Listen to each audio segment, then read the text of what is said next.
Jake Morrison stood in the vast hallway outside the High Council chamber, trying not to let his nervousness show. The walls around him were made of some kind of crystal that seemed to glow with its own light.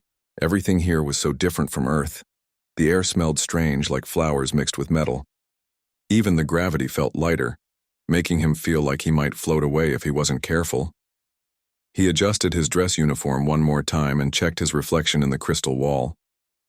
At 35, Jake had spent 12 years in the Marines before being chosen as Earth's first representative to the Galactic Peacekeeping Coalition. His brown hair was cut short in military style, and his green eyes showed the alertness that came from years of combat training. He was tall for a human at 6 feet 2 inches, but he knew that many of the alien species he was about to meet were much larger. The massive doors to the chamber opened with a soft whisper.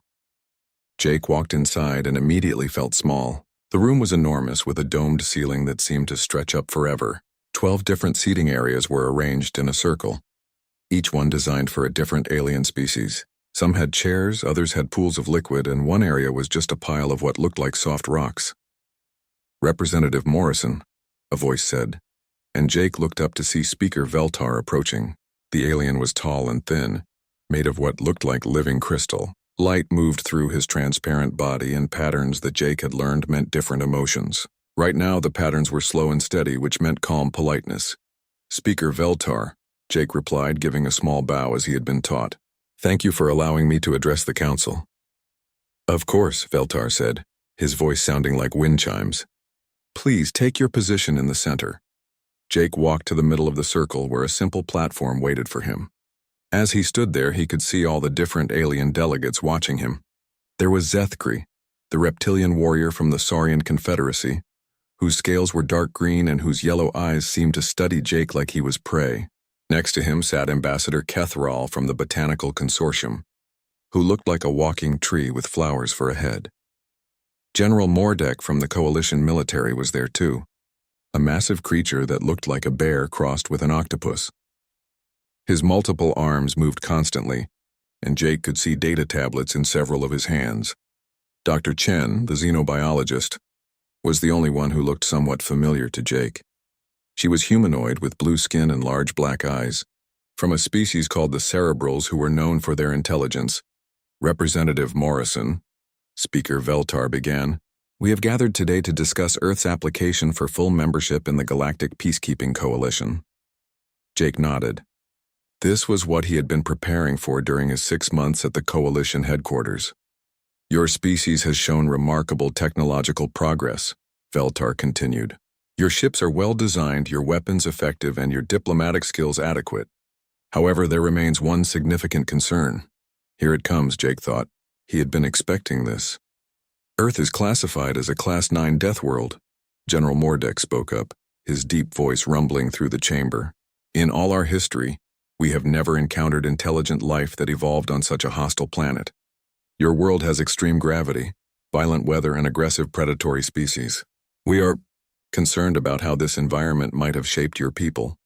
Jake had heard this before. To the aliens, Earth was a nightmare world. They came from planets where the biggest dangers were bad weather, or maybe some plant that gave you a rash. They couldn't understand how humans had not only survived on Earth but had thrived there. "We have studied your species for 3 years now," Dr. Chen added, her voice soft and musical. "While we are impressed by human adaptability and determination, we must understand your combat capabilities before we can assign peacekeeping duties." "Combat capabilities?" Jake asked, though he thought he knew where this was going. "Yes," Speaker Veltar replied. "Peacekeeping often requires the ability to stop conflicts without causing unnecessary harm. We need to see how humans fight, to understand if you can control your aggression appropriately." Jake almost smiled. The aliens thought humans were probably savage brutes who had survived Earth by being more violent than everything else. In a way, they weren't completely wrong, but they didn't understand the full picture. "Therefore," Veltar continued, "we request that you participate in a traditional honor duel.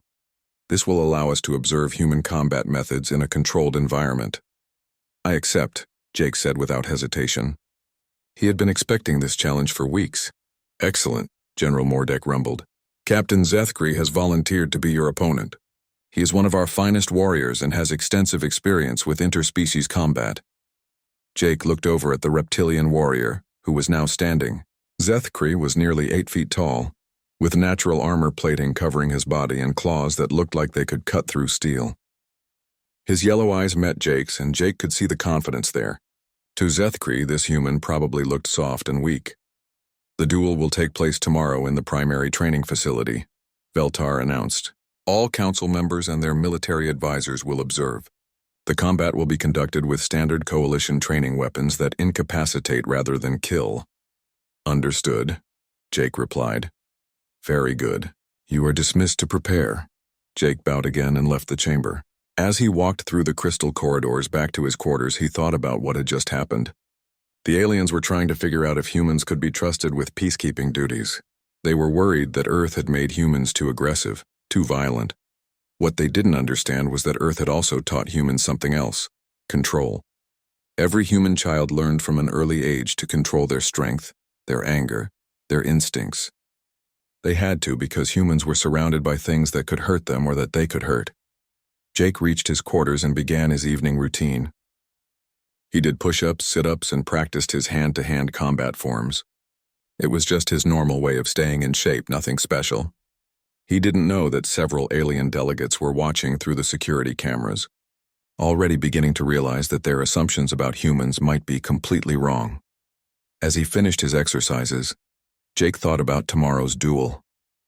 He hoped he could give the aliens a good demonstration without making them too uncomfortable. After all, this was supposed to be a friendly match to show them what humans could do. He had no idea that by tomorrow evening, the entire galaxy's understanding of humanity would be forever changed. The next morning came quickly, and Jake woke up feeling refreshed. He had slept well, which always surprised the alien medical staff who monitored the station's inhabitants. They couldn't understand how someone facing combat could sleep so peacefully. For Jake, it was simple. He had been in enough fights to know that worrying beforehand only made things worse. After a light breakfast and some stretching exercises, Jake made his way to the training facility. The corridor was busier than usual, with aliens from different species hurrying in the same direction. Word had spread quickly about the duel, and it seemed like everyone on the station wanted to watch. The training facility had been completely transformed overnight. What was normally a simple gym now looked like a grand arena. Viewing galleries had been set up all around the main floor, with special seating designed for each species' needs. Jake estimated there were at least 300 aliens watching from above. The arena floor itself was a large circle about 50 feet across, with a soft surface that would cushion falls. Bright lights illuminated everything, and Jake could see numerous cameras and sensors positioned around the space. The aliens wanted to record and analyze every moment of this fight. Jake entered through a side door and immediately felt the change in gravity. The artificial gravity generators had been adjusted to coalition standard, which was about 70% of Earth normal. To Jake, it felt like he was walking on the moon. Every step felt lighter, easier, more controlled. "Representative Morrison," a voice called out. Jake turned to see Dr. Chen approaching with a medical scanner in her hands. "I need to run a quick health check before the combat begins."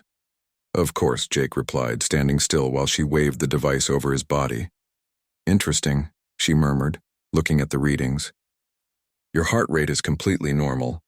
Are you not nervous?" Jake shrugged. "Not really. It's just a friendly sparring match, right?" Dr. Chen stared at him for a moment, then made some notes on her tablet. "Yes, of course, friendly." Across the arena, another door opened and Captain Zethkri entered. The Saurian warrior looked even more impressive in the bright lights of the arena. His dark green scales gleamed like armor and his powerful muscles moved smoothly under his skin. He carried himself with the confidence of someone who had never lost a fight. In the viewing galleries above, Jake could see the alien observers leaning forward in their seats. General Mordek was surrounded by his military staff, all of them studying data tablets and taking notes. Speaker Veltar sat in the center of the diplomatic section, his crystal body glowing with anticipation. "Attention," Speaker Veltar's voice echoed through the arena. "We are gathered today to witness an honor duel between Captain Zethkri of the Saurian Confederacy and Representative Jake Morrison of Earth." The crowd grew quiet as Veltar explained the rules. Both fighters would use standard coalition stun weapons that would knock out their opponent without causing permanent damage. The fight would continue until one fighter yielded or was unable to continue. Medical teams were standing by with healing technology.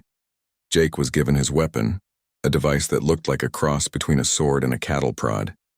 It would deliver a powerful electric shock on contact, enough to drop most alien species instantly.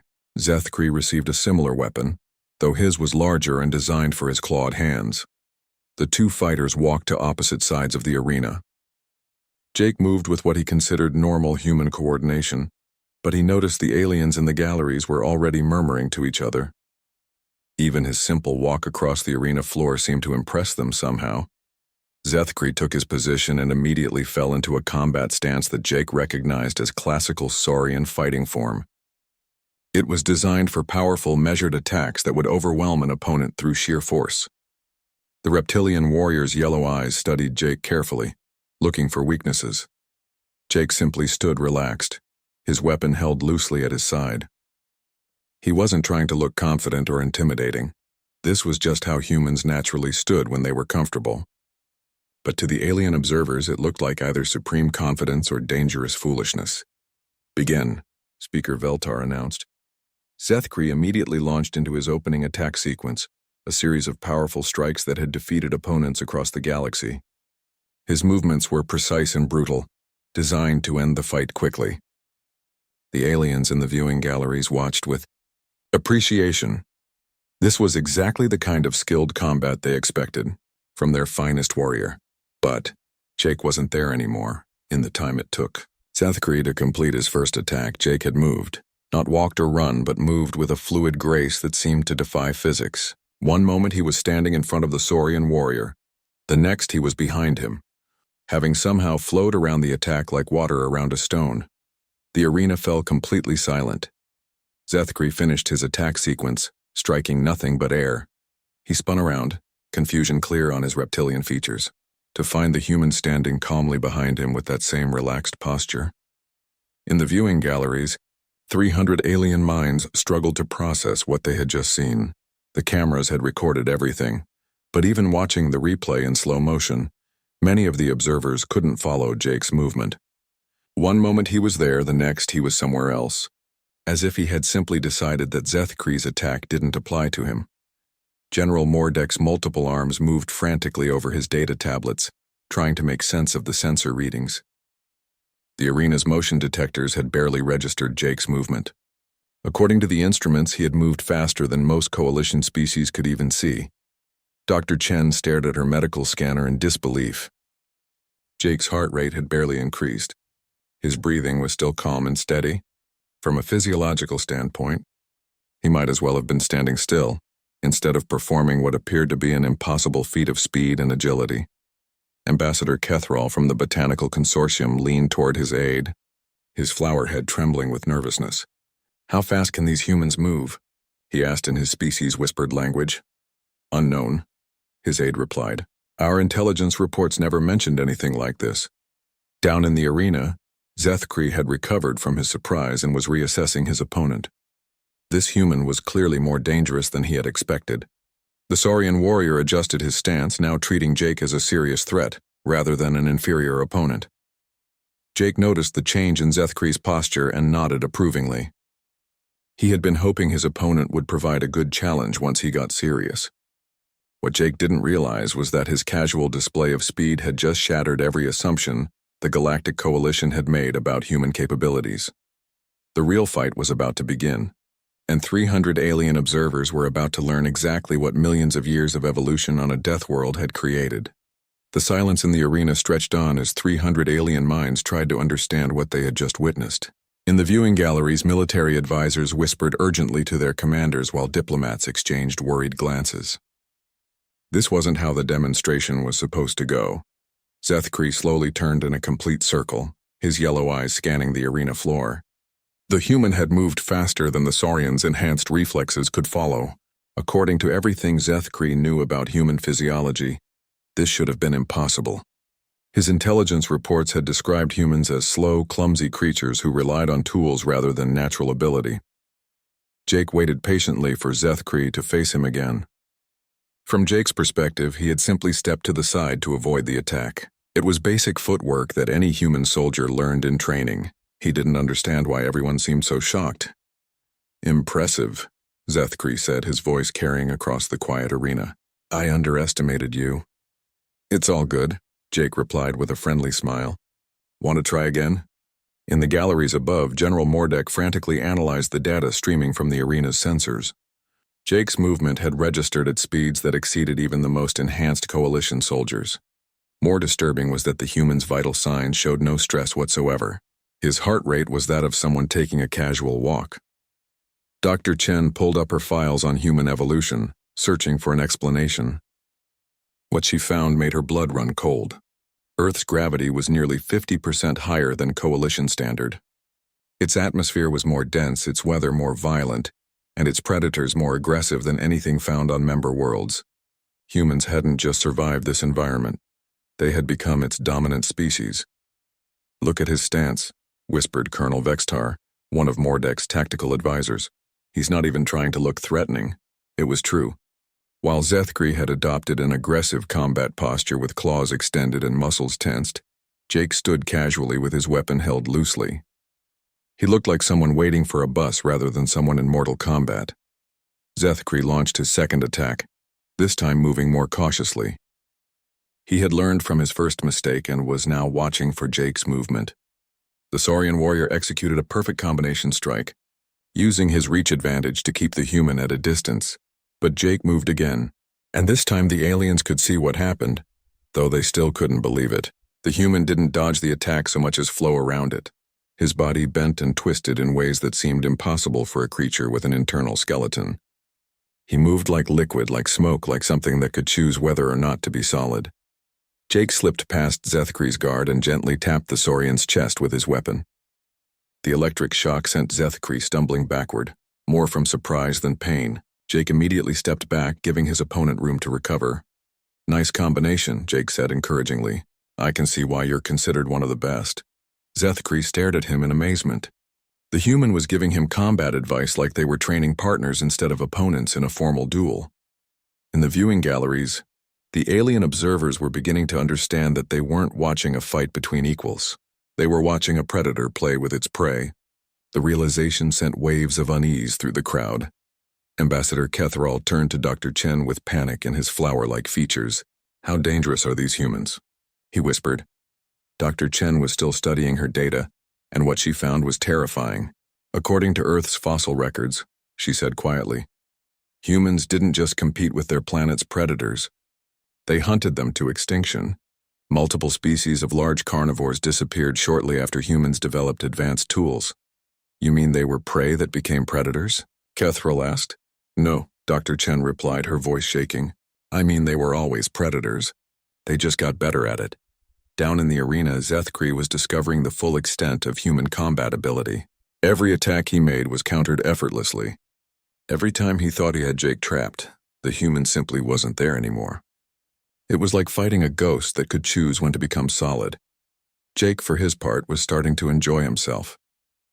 Zethkri was skilled and creative, forcing Jake to use techniques he hadn't practiced in months. The reduced gravity made everything feel easier, more fluid. He felt like he could dance on air. What the alien observers saw was something from their worst nightmares. Jake moved with the deadly grace of a natural killer. Every motion was economical, precise, and devastatingly effective. When Zethkri tried to grab him, Jake twisted away like a snake. When the Saurian attempted to use his superior reach, Jake closed the distance faster than thought. The most frightening thing was how effortless it all looked. Jake's breathing was still steady, his movements relaxed and fluid. He wasn't fighting so much as demonstrating, like a teacher showing a student how something was done. General Mordek realized with growing horror that Jake was holding back. The human could have ended this fight at any moment, but was choosing not to. Every movement showed careful restraint, deliberate limitation of his abilities. "He's playing with him," Colonel Vextar said, his voice filled with awe and terror. "Look at the combat analysis. The human is operating at perhaps 60% capacity." 60% of what? Mordek asked, though he was afraid of the answer. "Unknown," Vextar replied. "Our sensors can't determine his maximum capability." The fight continued for several more minutes, though it was becoming clear that calling it a fight was generous. Jake moved around Zethkri like the Saurian was standing still, landing touches with his weapon whenever he wanted. He could have knocked out his opponent dozens of times but kept pulling back at the last second. Finally, Jake decided to end the demonstration. In a sequence that lasted less than 3 seconds, he disarmed Zethkri, swept his legs, and pinned the 8-foot warrior to the ground. The Saurian's weapon went flying, and Zethkri found himself on his back with Jake's training weapon at his throat.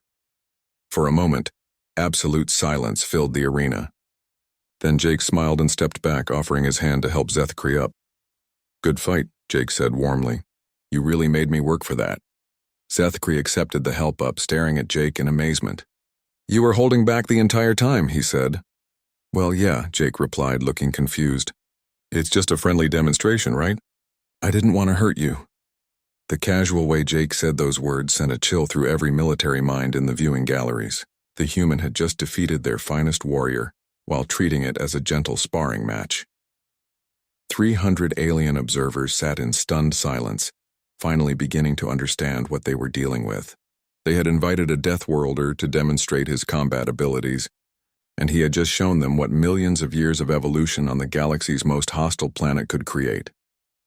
The scariest part was that they were starting to suspect this was just the beginning. The arena remained silent for what felt like hours but was probably only seconds.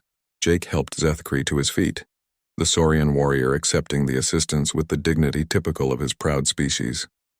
Despite his complete defeat, Zethkri showed no shame, only a deep respect for an opponent who had proven superior in every way. "You fight with honor," Zethkri said formally, bowing his massive head to Jake. "I have never encountered such skill." "Thanks," Jake replied, looking genuinely pleased. "You're pretty good yourself. That combination attack in the middle there almost got me." Zethkri's yellow eyes showed confusion. "Almost got him?" The human had avoided every single attack without even breathing hard. But before he could respond, Speaker Veltar's voice echoed through the arena. "The demonstration is concluded," the crystalline being announced, though his usual calm tones carried an edge of strain. "We will take a brief recess to evaluate what we have witnessed." Jake nodded and waved to the crowd in the galleries, many of whom were still staring at him in shock. He couldn't understand why everyone looked so serious. From his perspective, it had been a pleasant exercise, though he was a bit disappointed that Zethkri hadn't been able to provide more of a challenge. As the alien delegates filed out of the viewing galleries, Jake noticed their behavior had changed completely.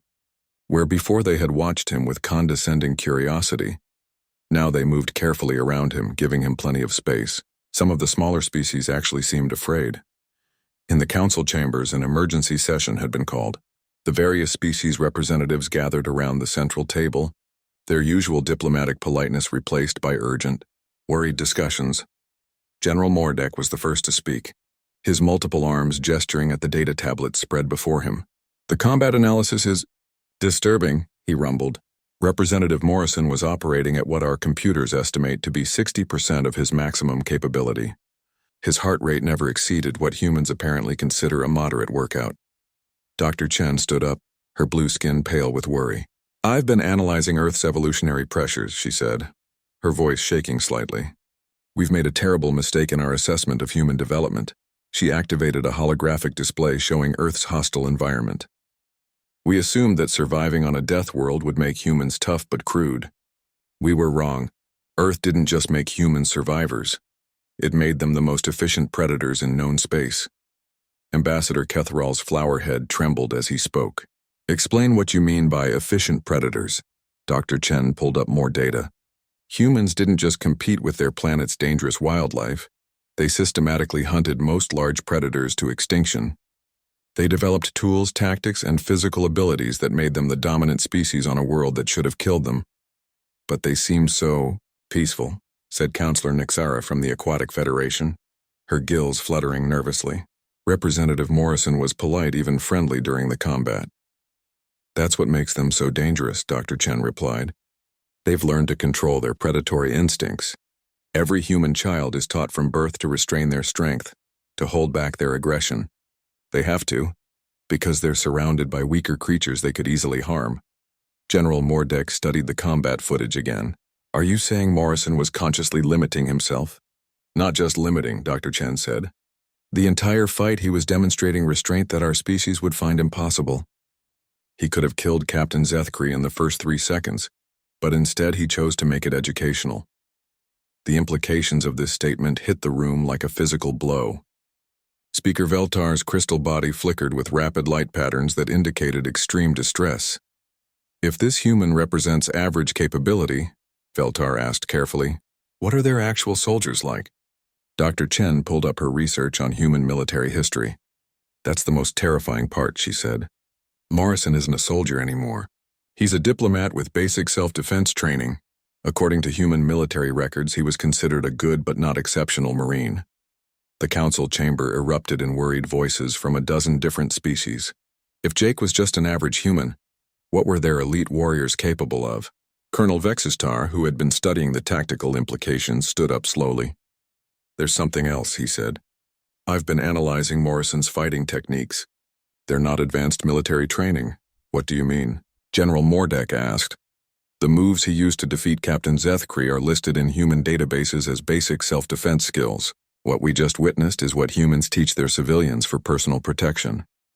The silence that followed this revelation was deafening. Every military mind in the room was trying to process the idea that a human civilian could defeat their finest warrior, using techniques considered elementary by human standards. Meanwhile, back in the arena, Jake was sitting on a bench, drinking water and wondering why the recess was taking so long. He had enjoyed the demonstration and hoped the council had gotten what they needed to evaluate humanity's peacekeeping potential. A small maintenance robot rolled up to clean the arena floor, and Jake watched it work with interest. Everything here was so advanced compared to Earth technology, yet the alien seemed surprised by basic human physical abilities. It was an interesting cultural difference. What Jake didn't know was that his casual observation was being monitored by security cameras. The alien technicians watching the feeds were amazed by how relaxed he appeared. Any other species would be exhausted after such an intense combat demonstration, but the human looked like he had just finished a light warm-up exercise. Back in the council chambers, Dr. Chen was presenting her most disturbing findings. I've discovered something else about human evolution, she said. They didn't develop these abilities for hunting prey. They developed them for fighting each other. Explain, Speaker Veltar demanded. Human history is filled with warfare between different groups of their own species. For thousands of years, they fought constantly, developing increasingly sophisticated methods of combat. They didn't just learn to hunt animals. They learned to fight opponents as intelligent and dangerous as themselves. Ambassador Kethrall made a sound that might have been a whimper. So they're not just predators. They're predators who specialized in fighting other predators like themselves. Exactly, Dr. Chen confirmed. And then they learned to stop. Stop? General Mordek asked. Modern humans have developed the most sophisticated restraint mechanisms we've ever encountered. They can channel their aggressive instincts toward protection rather than destruction. They've turned their predatory nature into a force for defending the weak rather than exploiting them. As the council continued their emergency session, Jake finished his water and stood up to do some stretches. His simple calisthenics routine was being recorded and analyzed by dozens of alien scientists who were trying to understand how such a seemingly peaceful creature could be so devastatingly effective in combat. The galaxy was about to learn that Earth's greatest gift wasn't just humanity's strength, but their wisdom in how to use it. 2 hours later, the alien delegates slowly returned to the arena. Jake noticed immediately that something had changed. Where before they had treated him with polite condescension, now there was something different in their approach, respect mixed with wariness, and in some cases, barely concealed fear. Speaker Veltar approached the center of the arena, his crystalline body flickering with complex light patterns that Jake had learned indicated serious formal business. The other delegates arranged themselves in their viewing positions, but Jake could see they were sitting farther back than before, as if they needed more distance from him. Representative Morrison, Veltar began, his wind chime voice carrying across the silent arena. We have had time to analyze and discuss what we witnessed today. Good, Jake replied with a smile. I hope it was helpful. Did you get the data you needed about human combat capabilities? Several delegates exchanged glances at Jake's casual tone. He still didn't seem to understand the impact of what he had done. General Mordek stepped forward, his multiple arms clasped behind his back in a gesture Jake recognized as formal military posture.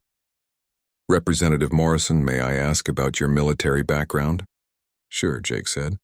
"I served 12 years in the Marine Corps before being selected for this diplomatic position. Nothing too special. I was a good soldier, but not exceptional by human standards." "Not exceptional," Dr. Chen repeated quietly, making notes on her tablet. "And your training in hand-to-hand combat?" General Mordek continued. Jake shrugged. "Basic military training plus some civilian self-defense courses I took after I got out." "Why do you ask?" The silence that followed this answer stretched uncomfortably long. Jake began to worry that he had somehow failed the demonstration. Maybe he should have let Zethkri get a few hits in to make it look more competitive. Speaker Veltar finally broke the silence. "Representative Morrison, what you have just described as basic training allowed you to defeat Captain Zethkri, who is considered one of the finest warriors in Coalition space." "Oh," Jake said, suddenly understanding their concern. "Look, I wasn't trying to show off or anything. I was holding back the whole time. I didn't want to hurt him." "Holding back?" General Mordek repeated, his voice carrying a note of amazement. "Yeah, of course," Jake replied, looking confused by their surprise. "It was supposed to be a friendly demonstration, right? I mean, what did you think would happen?" Ambassador Kethral leaned forward in his seat, his flower head trembling slightly.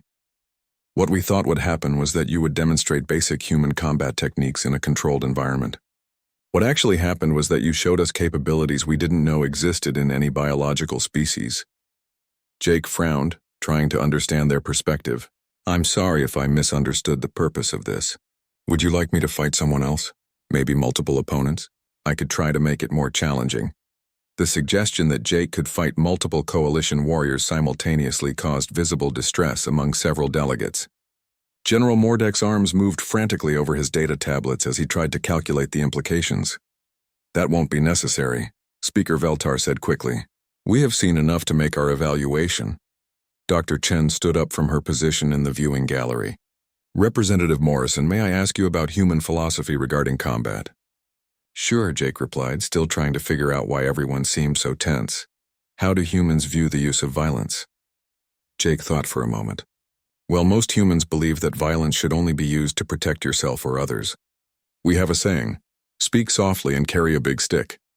It means you should try to solve problems peacefully, but be ready to fight if you have to." "And how do you control your aggressive instincts?" Dr. Chen continued. "Control?" Jake looked genuinely puzzled. "I guess we just do. Every human learns as a child that they have to be careful with their strength. We're taught to be gentle with smaller or weaker creatures, to only use force when absolutely necessary." "But surely this is difficult for your species," Ambassador Kethral asked. "Given your predatory nature?" Jake's expression grew serious for the first time since arriving at the station. "I think you misunderstand something important about humans," he said. "Yes, we evolved on a dangerous world. Yes, we had to become strong and fast to survive. But we also learned something else. That true strength isn't about being able to hurt others, it's about choosing not to." He gestured toward Zethkri, who was still in the arena. "I could have seriously injured Captain Zethkri within seconds of the fight starting. Instead, I chose to make it a learning experience for both of us. That choice, that's what makes us human." The alien delegates listened in stunned silence as Jake continued. "You're worried that humans are too violent, too aggressive for peacekeeping duties. But you're looking at it backwards. We're not dangerous because we don't know how to fight. We're safe because we do know how to fight. And we choose not to unless we absolutely have to." Speaker Veltar's light patterns shifted to what Jake had learned indicated deep thought. "You're saying that your species' capacity for violence is actually what makes you trustworthy?" "In a way, yes," Jake replied. "A species that never learned to fight might not be able to stop others from fighting. A species that only knows violence might not know when to stop. But humans learned both lessons on Earth, how to be deadly when necessary and how to be peaceful when possible." General Mordek looked up from his data analysis. "Representative Morrison, our combat computers estimate that you were operating at approximately 60% of your maximum capability during the demonstration. Is this accurate?" Jake considered the question. Maybe I was being pretty careful not to hurt anyone, why? And if you had been in actual combat, defending your life or the lives of others? Jake's expression grew cold for just a moment, and every alien in the arena felt a chill run down their spine. For just an instant they glimpsed the predator that millions of years of evolution had created, and then it was gone, replaced by the friendly diplomat they had come to know. Then I would have ended the fight in the first 3 seconds, Jake said simply. The implications of this statement hung in the air like a physical presence. These aliens were finally understanding what they were dealing with, not savage brutes who had survived through blind aggression, but sophisticated predators who had learned wisdom alongside lethality. Speaker Veltar made a decision that would change the course of galactic history. Representative Morrison, the Coalition Council has reached a unanimous decision regarding Earth's application for membership. Jake straightened up, suddenly nervous. Had he somehow failed their test? We are pleased to offer humanity not just full membership in the Coalition, but a senior partnership in our peacekeeping operations. The galaxy needs protectors who understand both the necessity of force and the wisdom of restraint. Jake's face broke into a wide grin. Thank you, Speaker Veltar. On behalf of Earth and humanity, I accept. As the alien delegates began to applaud in their various species-specific ways, Jake reflected on how strange the day had turned out. He had come here expecting to demonstrate basic human combat abilities, but instead had apparently shown the galaxy something they had never seen before: predators who had chosen to become guardians. Walking through the station's corridors afterward, Jake noticed that the alien crew members now treated him with a mixture of respect and caution. They finally understood what they were dealing with, and while it might have frightened them initially, they were beginning to see the value of having such allies. Humanity had earned its place in the galactic community, not by hiding what they were, but by showing exactly what they were, and proving that they could be trusted with that power. The death world that had forged them into weapons had also taught them the wisdom to know when not to use those weapons. As Jake sent his report back to Earth that night, he smiled at the thought of what his fellow humans would think when they learned that their basic abilities had shocked the entire galaxy. Earth was about to take its place as the protector of peaceful species across the stars, and Jake couldn't think of a better role for humanity to play. The galaxy had found its guardians, and they came from the one world everyone had thought was too dangerous to produce anything worthwhile. Sometimes, Jake reflected, the best protectors were those who truly understood what they were protecting others from.